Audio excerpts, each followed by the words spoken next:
مگر ہم نے کوئی جواب نہیں دیا کیونکہ لیکن کھیلدہ صاحب، ہم یہ جو بسپ کے حوالے سے بھی تحفظات ہیں، رانا ثناء اللہ صاحب کے بیانات ہیں، ہم اس کی طرف بھی آئیں گے، لیکن سب سے پہلے یہ بتائیے گا کہ یہ جو بجٹ کے بعد اسلام آباد کے اندر قانون سازی کے حوالے سے باتیں ہو رہی ہیں، 28ویں آئینی ترمیم کے حوالے سے باتیں ہو رہی ہیں، کراچی کو لے کر باتیں ہو رہی ہیں، آپ ذرا تصدیق یا تردید کریں گے کہ حکومت کا ارادہ کیا ہے؟ بجٹ کے بعد 28ویں آئینی ترمیم آئے گی تو کیا نکات ہیں جن پر حکومت غور کر رہی ہے؟ دیکھیں، کوئی بھی ترمیم آتی ہے اس کا مسودہ لا منسٹری سے آتا ہے.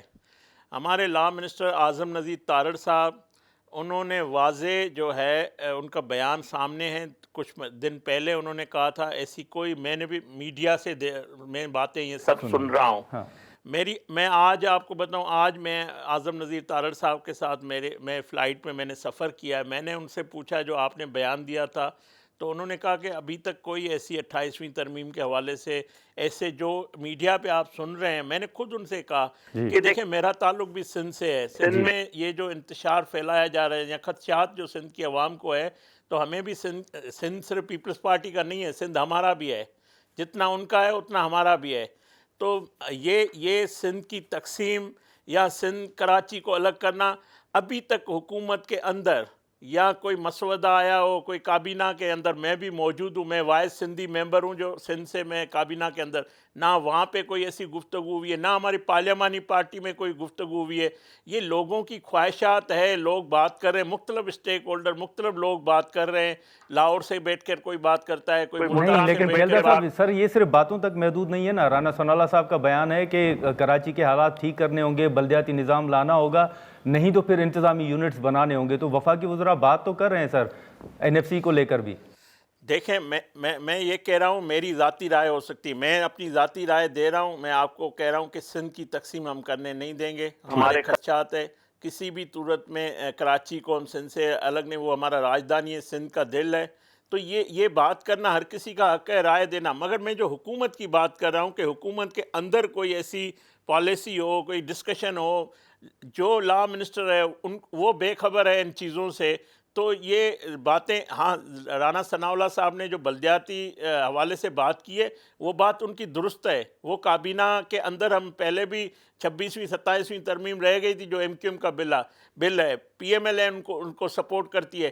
میں سمجھتا ہوں کہ اگر بدین میں، اگر گوٹکی میں، اگر جامشوروں میں، اگر میرپور خاص میں، اگر ملیر میں، اگر لیاری میں، اگر سینٹرل کراچی میں، اگر جو وسائل ضلعوں میں جاتے ہیں، یہ جو تھرڈ ٹیئر ہے بلدیات کا، وفاق سے صوبوں میں آتے ہیں، صوبوں کے ڈسٹرکٹ میں جاتے ہیں، تو عام آدمی کی زندگی بہتر ہوگی.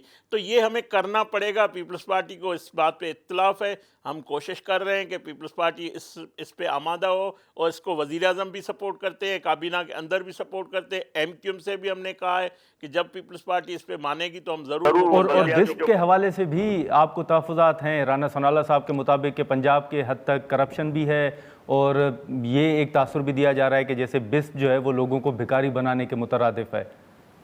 دیکھیں، بسپ، پہلی بات یہ ہے کہ بسپ پہ بند ہونے کی بھی بات کوئی نہیں ہے، اور یہ بھی اگر صوبوں کو بھی دینی ہے، یہ بھی امینڈمنٹ ہونی ہے.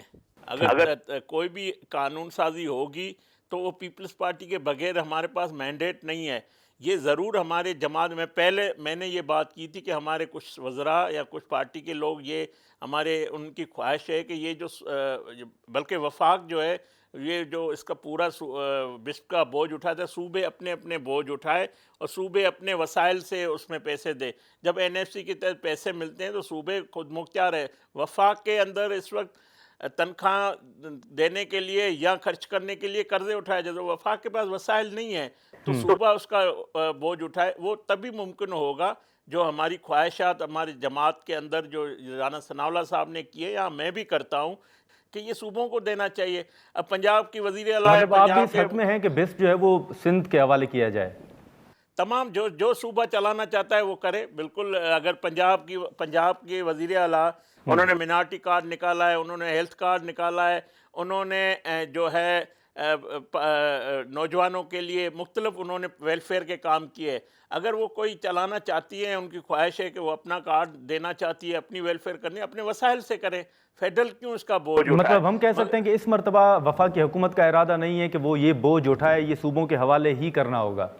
میں یہ کہہ رہا ہوں جب تک پیپلز پارٹی اس پہ آمادہ نہیں ہوگی یہ ممکن نہیں ہے ہمارے لیے کرنا، اور ہم پیپلز پارٹی کو دیوار سے لگا کر کوئی بھی جو قانون سازی نہیں کر سکتے۔ ہم رانا ثناء اللہ صاحب بھی کہتے ہیں، دیکھیں جمہوریت کا حسن ہے کسی بھی معاملے پہ بات کرنے کی، مشاورت کرنے کی، بات کرنا، کوئی ذاتی اوپینین دیتا ہے تو ان کی مرضی ہے، مگر حکومت کی پالیسی جو گمراہ کن، جو انتشار یا جو وائولا کیا جا رہا ہے، یا جو مختلف اینکر، مختلف یوٹیوبر، مختلف سیاستدان ہر کوئی سندھ کی تقسیم کی بات کر رہا ہے، سندھ میں جو تجزیے کر رہے ہیں، تو میں سمجھتا ہوں ان کی خواہشات ہو سکتی ہے، مگر حکومت کا ابھی تک ایسی کوئی بات نہیں ہے۔ میں یہ شورٹی سے کہہ سکتا ہوں کہ حکومت کے اندر ایسی کوئی بات نہیں ہے، نہ ایسا کوئی مسودہ آیا ہے۔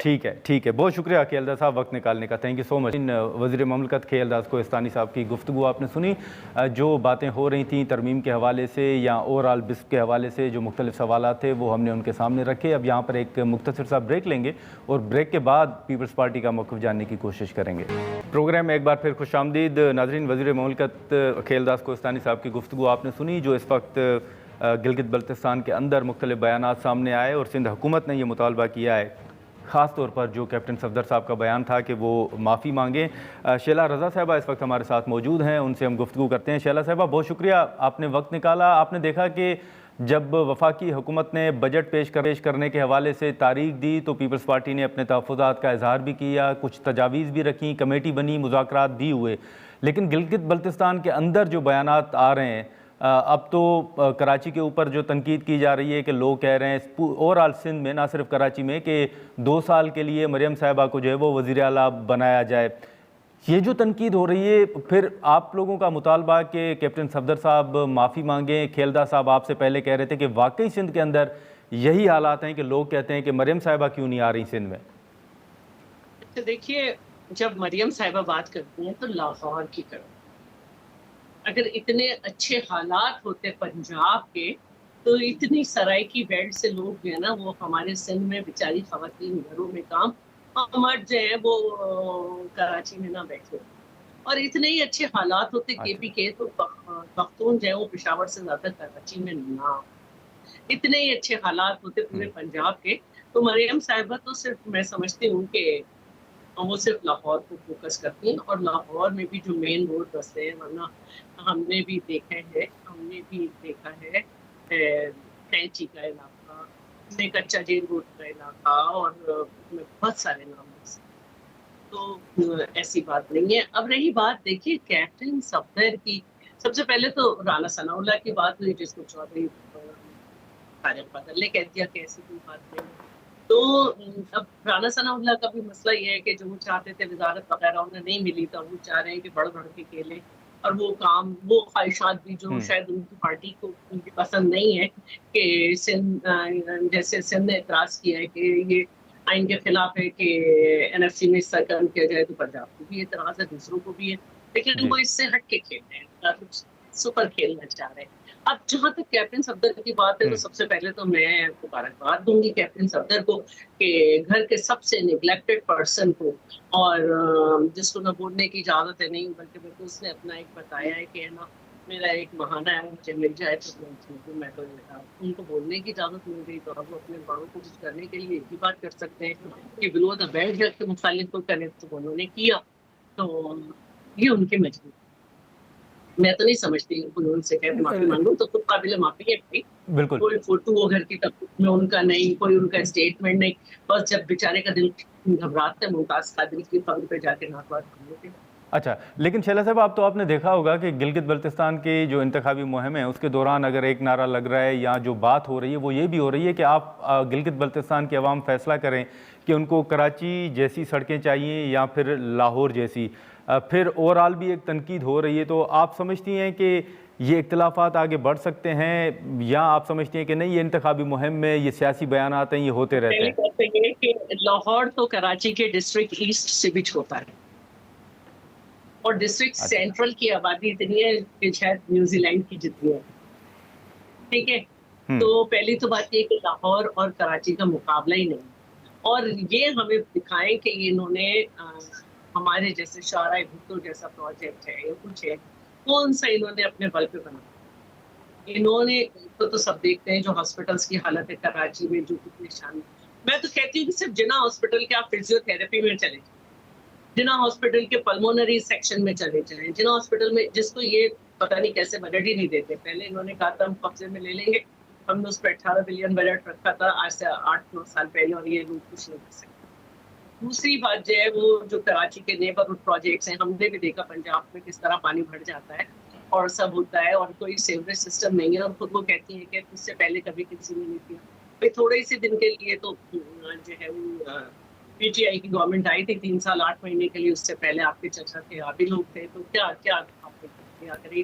چھوٹے سے شہر ٹھیک ہے. جو ایک سے بھی چھوٹا ہے کراچی کے, آپ نے لاہور کو کر لیا.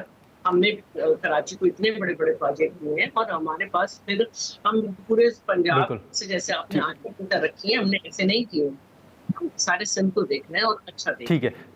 تو اس طرح کی لیکن باتیں شیلا جو صاحبہ میڈیا یہ کرتی بجٹ کے بعد, ہے, آپ سوچیں جی کہ ایک جی ہل معذرت آپ کی اسٹیشن بات جو ہے, کاٹ رہا ہوں. ایک ہل اسٹیشن جو ہے آپ اس کو کراچی کا کریں گے جو کہ ایک ڈیزرٹ پہ واقع ہے, اور اس کو کہتے ہیں ٹراپیکل ڈیزرٹ, کراچی سے لے کے رحیم یار خان تک. اس کا آپ ایک ہل اسٹیشن سے مقابلہ کر رہے ہیں, تو آپ کو تو پتہ ہی نہیں کہ مقابلہ کرنا کدھر ہے. ٹھیک ہے, لیکن آپ کے علم میں ہوگا کہ یہ بجٹ کو لے کر پہلے کچھ باتیں یہ ہوئیں کہ شاید حکومت کوئی قانون سازی کرنے جا رہی ہے 28ویں آئینی ترمیم کے علاوہ بھی.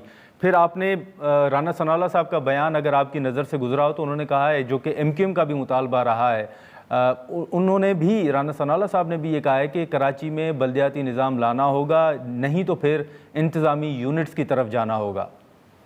ثناء اللہ صاحب, جہاں آپ کی پارٹی کی حکومت ہے پنجاب میں اور کیپٹل میں, ادھر تو کچھ کر لیں آپ. بلدیاتی نظام تھا, سندھ تو واحد صوبہ ہے جس میں بلدیاتی نظام ہے. الیکشن ہوئے اس سے پہلے اس میں جو ہے لا کو بہتر کیا گیا, جس میں عدالت میں بھی گئی, جب ان کی مرضی کے مطابق لا ہو گیا, پھر بھی انہوں نے الیکشن میں حصہ نہیں لیا. تو آپ تو کر ہی نہیں سکتے, آپ کرا ہی نہیں سکتے, ہار جائیں گے آپ لوگ. لیکن پھر یہ بھی بتائیے گا کہ ابھی یہ بجٹ بھی ہے, آپ لوگوں کے مذاکرات بھی ہو رہے ہیں, لیکن بہت سے ایشوز ہیں جن پر اب حکومتی وزراء جو ہیں وہ بڑا کھل کے بات بھی کر رہے ہیں. ایک تو این ایف سی کے حوالے سے بڑا کھل کے بات ہو رہی ہے, دوسرا بسپ کے حوالے سے آپ نے دیکھا ہوگا رانا ثناءاللہ صاحب نے یہ بھی کہا ہے کہ پنجاب کی حد تک جو ڈیٹا ہے بسپ کا وہ درست نہیں ہے, کرپشن ہو رہی ہے اور لوگوں کو بیکاری بنانے کے مترادف ہے.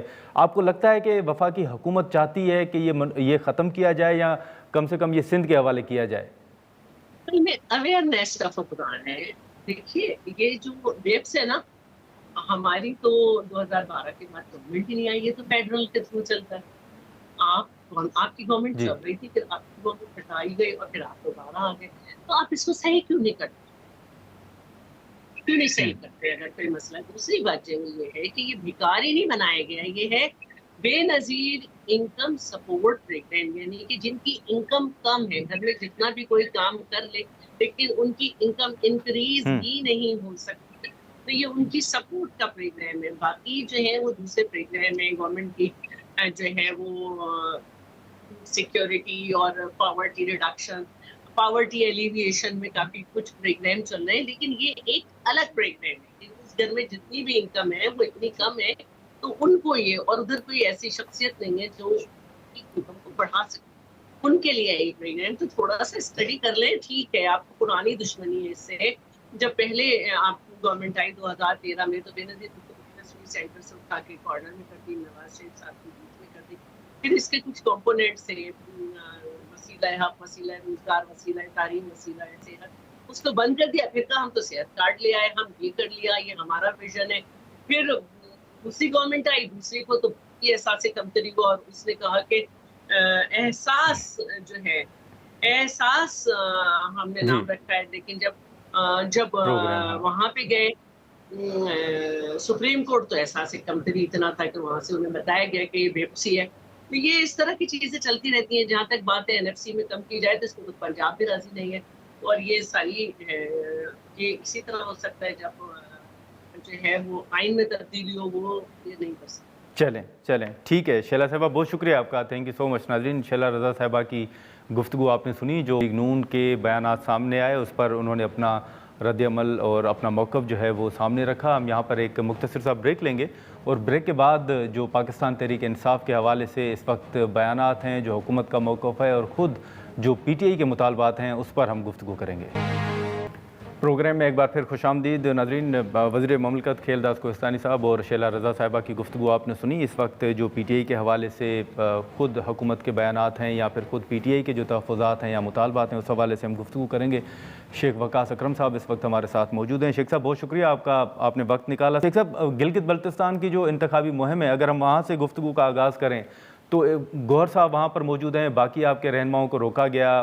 اب ایک تاثر تو یہ دیا جا رہا ہے, یا جو مسلم لیگ نون کے رہنماؤں سے گفتگو ہو رہی تھی وہ کہہ رہے تھے کہ گوہر صاحب کو پوری جو پارٹی ہے اس حوالے سے بات کرنی چاہیے تھی, اپنے حوالے سے صرف این او سی نہیں لینا چاہیے تھا. آپ سمجھتے ہیں کہ پارٹی کے حد تک بھی کوئی کنفیوژن تھی این او سی کے حوالے سے, یا گوہر صاحب وہاں پر ٹھیک چلا رہے ہیں کیمپین؟ سر میں یہ سمجھتا ہوں کہ گوہر صاحب نے اپنی ہمت کی ہے, بائی ایئر وہاں پہ گئے, گوہر صاحب کو ریسیو کیا. گوہر صاحب کے پاس کوئی این او سی موجود نہیں تھا. گوہر صاحب جو ہے ان کو شہروں میں جانے سے روکا گیا. نون لیگ والوں کی میں تھوڑی سی انفارمیشن بھی درست کر دوں. دوسرا یہ ہے کہ ہم نے سب MNAs, MPAs, senators ان کے لیے اپنے وکلاء بھیج کے الیکشن کمیشن میں سب کے لیے انڈیویجلی این او سی مانگا ہم نے, جس سے ہم چاہ رہے تھے کہ وہ کمپین میں حصہ لیں. ٹھیک ہے سر. اور آؤٹ رائٹلی وہ سارے کے سارے جو تھے این او سیز وہ ریجیکٹ کر دیے گئے اور ہمیں کہا گیا کہ آپ آر او سے بات کریں. اب دیکھیں, آر او کا مطلب ہے کہ الیکشن کے بعد بات چلی گئی. نواز شریف کو فوری مل جاتا ہے, جن کا آپ فلیش کرنا چاہتے ہیں, باقیوں کو تو آپ نے پتہ نہیں بادر بھی کیا یا نہیں کیا. سر کویشچن یہ نہیں ہے, کویشچن یہ ہے ویئر دا, مطلب کہاں سے یہ آ گیا این او سی. 70 سالوں میں کبھی این او سی نہیں ہوا. ہم کیا ہیں, ہم کو ہندوستانی ہے, ہم کوئی امریکن رشین ہے, یہ ہمیں گلگت بلتستان میں آنے کے لیے این او سی کی ضرورت پڑے گی؟ یہ کہاں کا قانون آیا ہے؟ اس سے پہلے کیا گلگت میں بلتستان میں الیکشن نہیں ہوئے ہیں؟ This one a stupid idea, اور صرف کیمپین سے روکنے کے لیے. اور اسی وجہ سے یہ چیز اپنے نارمل اس سے زیادہ ہائی لائٹ ہوئی ہے. میڈیا نے بھی اس کو اٹینشن دی, انٹرنیشنل میڈیا نے اٹینشن دی. ٹی وی کی اور اخباریں جو بے شک ان کے کنٹرول میں ہے, اس کے باوجود روک نہیں سکے وہ اس کوریج, ان کی اسٹوپڈ آئیڈیاز کی وجہ سے. تو کمپین ان حالات میں جس طرح ہو سکتی تھی, ان حالات میں جتنی بہتر ہو سکتی تھی, وہ گوہر صاحب نے, وہاں پہ ہمارا دوسرا نوجوان جو تھا وہ شاید خٹک بھی موجود تھا, اس نے بھی ہمت کی, اس کو بار بار روکا گیا. آخر میں اس کی گاڑی پکڑ کے بندے پکڑ لیے, پھر اس کو وہاں سے صوبہ بدر کیا انہوں نے. جو وہ کر سکتے تھے, شمدانہ گزار صاحبہ وہاں پہ پہنچی ہیں, خاتون, بڑی ہمت کی انہوں نے. اور اس طرح باقی جو لوگ پہنچ سکے, انہوں نے اپنی حیثیت کے مطابق جو بھی سختی تھی اس میں سے جو اسپیس نکل سکتا تھا انہوں نے کیمپین کیا. اور ہمیں امید ہے کہ اگر یہ اس کے باوجود جو کچھ انہوں نے پری ریگنگ کر لی ہے, اگر یہ الیکشن والے دن پوسٹ پول ریگنگ نہ کریں تو ہم پھر بھی ساری سیٹیں جیت جائیں گے. اچھا شیخ صاحب, چند بیانات ہیں, جیسے گوہر صاحب کا ہم نے ذکر کیا, اس سے قبل محمود خان اچکزئی صاحب, اسد کیسر صاحب کے بیانات بھی ہیں, اور کل گوہر صاحب نے بھی کہا ہے کہ اتنا دیوار سے نہ لگائیں کہ وہ سسٹم سے الگ ہو جائیں. آپ مرکزی سیکرٹری اطلاعات ہیں سر, واقعی پارٹی کے اندر کوئی ایسی سوچ ہے کہ اسمبلیوں سے نکلا جائے؟ دیکھیں سر, this option to get out of the system is always open. یہ کبھی بھی ختم نہیں ہوئی تھی, کبھی بند نہیں ہوئی تھی. پاکستان تحریک انصاف ایک واحد پارٹی ہے جس کے قائد نے خود لوگوں سے کہا تھا اگر ایسے نہیں ہوگا تو میں اسمبلیوں سے باہر آ جاؤں گا. اور وہ اپنی حکومتیں یہاں لوگ بھاگتے ہیں, جس کو حکومتیں ختم ہو رہی ہیں. عمران خان واحد دلیل لیڈر ہے جس نے پنجاب اور کے پی میں اپنی بنی ہوئی حکومتیں, حالانکہ وہ اگر چاہتے تو وہ دونوں حکومتیں رہ سکتی تھیں اور وہ ان کا دماغ درست کر دیتے, مگر کیونکہ وہ سمجھتے تھے کہ جائز نہیں ہے اور یہی طریقہ ہے تو وہ باہر آ گئے. تو آپ کیا سمجھتے ہیں کہ ایسی پارٹی جو کہ جس کا قائد اپنی 2 حکومتیں چھوڑ کے باہر آ سکتا ہے, وہ دوبارہ اس سسٹم میں سے باہر نہیں ہو سکتا؟ تو یہ آپشنز پاکستان تحریک انصاف کے پاس شروع سے اوپن ہے. ہم تو عوام کی آواز بننے کے لیے, اپنے ناحق قائد کی رہائی کے لیے وہ جو لڑائی ہے پرامن طریقے سے لڑنے کے لیے ہم سسٹم میں موجود ہے. اگر ہمارے قائد یہ سمجھتے ہیں کہ نہیں we don't need to be part of this system so we come out of the system any day. It's open, always open, it's not a new thing. ٹھیک ہے. لیکن شیخ صاحب ایک آپ کی ذات کے حوالے سے شفیع اللہ جان صاحب نے بات کی ہے, اگر آپ جواب دینا مناسب سمجھیں تو انہوں نے کہا ہے کہ شیخ وقاص صاحب سوچ سمجھ کر بات کریں, وہ خود کافی عرصے سے غائب ہیں, اب ان کو سامنے آ جانا چاہیے. یہ پارٹی کے اندر سر جی نہیں, پارٹی کے اندر نہیں ہے. میں بچوں کی جونیئرس کی باتوں کا میں جواب نہیں دیتا. پارٹی کی پالیسی, پارٹی کا بیانیہ میں خود ایشو کرتا ہوں عمران خان صاحب کی گائیڈنس کی روشنی میں. پارٹی کے اندر عمران خان صاحب کے ڈائریکٹرز اور دستور یہی کہتا ہے کہ کوئی ایشوز ہے تو ان کو میڈیا پہ نہ لایا جائے. یہ بچے ہیں ابھی, تو میں نہیں سمجھتا کہ میرے جیسا سینئر آدمی جو ہے وہ ٹی وی پہ بیٹھ کے بچوں کی باتوں کے جواب دے گا. Doesn't matter. سر وہ وزیر اطلاعات بھی ہیں صوبہ. کوئی بات نہیں. اچھا, لیکن سر اس کے علاوہ آپ کے علاوہ 4 لوگوں کا تو پی ٹی آئی خود کہہ رہی ہے کہ وہ پی ٹی آئی کے ساتھ رابطے میں نہیں ہے. آپ سمجھتے ہیں کہ ان کے کچھ اختلافات ضرور ہیں لیکن وہ پارٹی سے الگ نہیں ہے, وہ وقت آنے پر ساتھ ہوں گے؟ کس کی بات کر رہے ہیں, کون سے 4 لوگ؟ جو 4 ایم پی اے سر, جو شفیع اللہ جان صاحب نے کہا تھا کہ صرف 4 ایم پی ایز ہیں جو ہمارے ساتھ رابطے میں نہیں ہیں, باقی تمام رابطے میں ہیں. نہیں, میرا خیال ہے وہ 4 بھی جو ہے وہ بھی ملک سے باہر ہے. وہ 3 کا تو مجھے پتہ لگا تھا ملک سے باہر ہے, تو ہم نے کب کہا کہ کوئی رابطے میں نہیں ہے. میں تو پارٹی کی بڑی اسٹیٹڈ پوزیشن ہے اس کے اوپر, وہ یہ ہے کہ ایک بھی ایم پی عمران خان صاحب کی ذات, ان کی پارٹی, ان کے نظریے, ان کے فلسفے سے کے پی کے میں دور نہیں ہے. تو سب ایک ہے. اور جو چیف منسٹر ہے یہ نوجوان, یہ عمران خان صاحب کا نامینیٹڈ ہے, اینڈ وی آل سپورٹ ہم. چلے, بہت شکریہ شیخ صاحب وقت نکالنے کا. تھینک یو سو مچ سر. ناظرین, شیخ وقاص اکرم صاحب کی گفتگو آپ نے سنی. ہم یہاں پر ایک مختصر سا بریک لیتے ہیں اور بریک کے بعد ماحولیات کے عالمی دن کے حوالے سے ہم گفتگو کریں گے. پروگرام میں ایک بار پھر خوش آمدید. ناظرین, ماحولیات کے عالمی دن کے حوالے سے ہم بات کریں گے آخری سیگمنٹ میں, اور آج جو وزیر اعظم سمیت صدر مملکت کے بھی مختلف بیانات سامنے آئے ہیں جس میں یہ بھی کہا گیا ہے کہ ماحولیات کے تحفظ کے لیے جو قومی پالیسی کا بنیادی ستون جو ہے اس عمل کو بنانا ہوگا, اور یہ تحفظ اس طرف سب کو توجہ دینا ہوگی. ماحولیات کے حوالے سے جہاں پر دیگر ممالک متاثر ہوتے ہیں, پاکستان بھی ان ممالک میں سے ایک ہے, لیکن ہمیشہ کچھ چیلنجز کا ذکر ہوتا ہے, پھر تنقید یہ بھی ہوتی ہے کہ شاید ہم اس پر توجہ نہیں دے پاتے. آج بھی مختلف بیانات آئے ہیں, ہم اسی پر گفتگو کریں گے. ملک امین اسلم صاحب سابق کی وزیر ہیں, ان سے.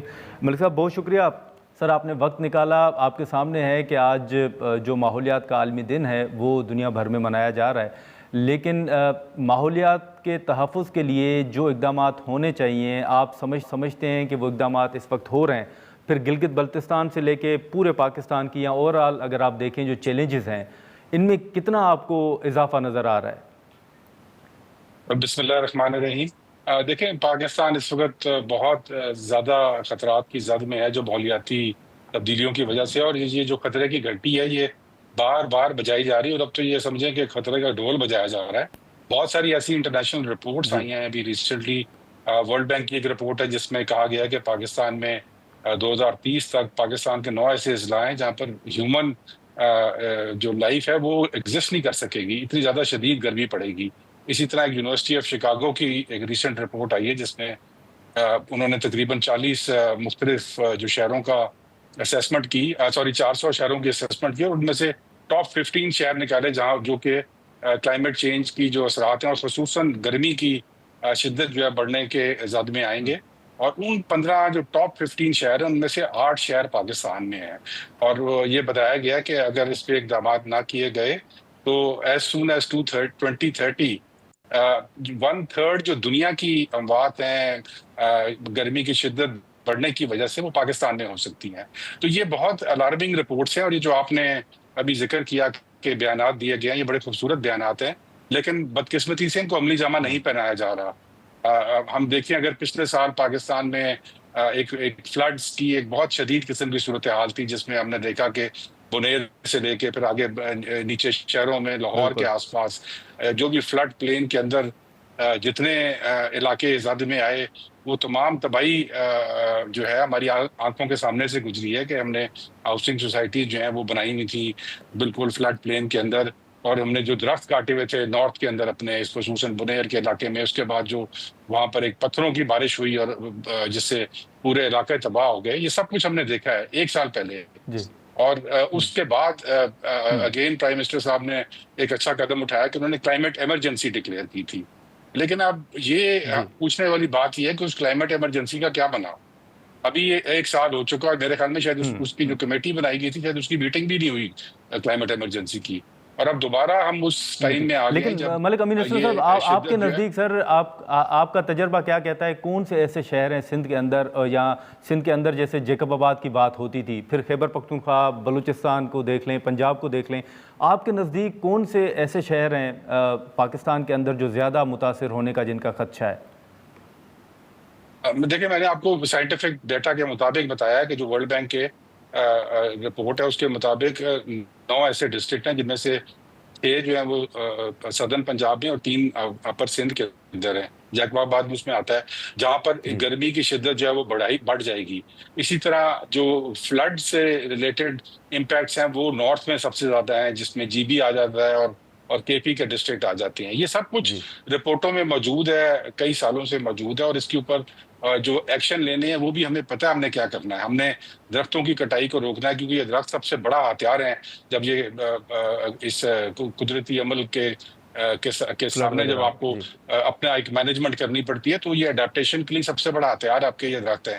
لیکن ہم اس کے باوجود ہم ایک بے دریغ کٹائی پہ لگے ہوئے ہیں درختوں کی. اسی طرح یہ بھی رپورٹس میں سب میں موجود ہے کہ ہم نے اربن پلاننگ اپنی اس طرح کرنی ہے جو کہ ان اثرات کو برداشت کر سکے. ہماری گرین انفراسٹرکچر ہمیں بنانے کی ضرورت ہے، گرین پارکس بنانے کی ضرورت ہے، ہمیں گرین روفس کی ضرورت ہے.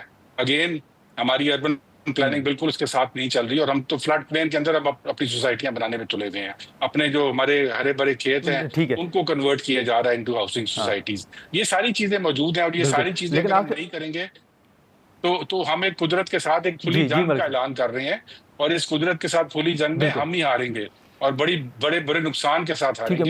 ملک امین اسلم صاحب، سر معذرت آپ کی بات کاٹ رہا ہوں، لیکن آخر میں سر یہ بتائیے گا کہ یہ جو بیچ میں جیسے آپ نے کمیٹی کا ذکر کیا کہ شاید آج تک کوئی اجلاس بھی نہیں ہوا، اسی طرح آپ کو یاد ہوگا کہ ٹری بلین کا منصوبہ تھا، پھر اس کے بعد بھی کہا گیا کہ آپ درخت لگائیں جتنا ہو سکے. لیکن آپ سمجھتے ہیں کہ اس وقت وہ توجہ یا وہ پرائرٹیز جو ہیں وہ تبدیل ہو چکی ہیں، وہ درخت لگانے کا معاملہ ہو یا باقی منصوبے ہوں، یہ کلائمیٹ چینج کے حوالے سے؟ بالکل پرائرٹیز تبدیل ہو چکی ہیں، کیونکہ آپ نے دیکھا کہ آج ہم ورلڈ انوائرمنٹ ڈے منا رہے ہیں جس کا فوکس ہی کلائمیٹ چینج کے اوپر ہے. آج سے 5 سال پہلے یہی ورلڈ انوائرمنٹ ڈے پاکستان کو یہ اعزاز حاصل ہوا تھا کہ یہ پاکستان میں منایا گیا تھا اور پاکستان کو یہ ہوسٹ کرنے کا اعزاز دیا گیا تھا.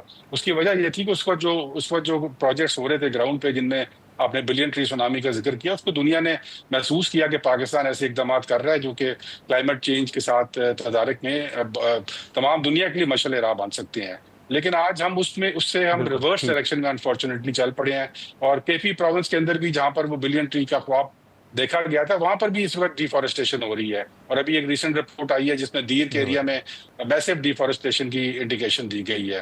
تو ہمیں چاہیے کہ ہم اپنی سمت کو درست کریں، ورنہ یہ سمت قدرت ہماری خود ہی درست کر کے دکھا دے گا. چلیں ٹھیک ہے. ملک امین اسلم صاحب بہت شکریہ سر، آپ نے وقت نکالا. ملک امین اسلم صاحب کی گفتگو آپ نے سنی. ماحولیاتی تبدیلی کے حوالے سے جو چیلنجز ہیں یا جو خدشات ہیں اس حوالے سے ہم نے گفتگو کی. آج کے پروگرام میں اتنا ہی. اجازت دیجیے. اللہ حافظ.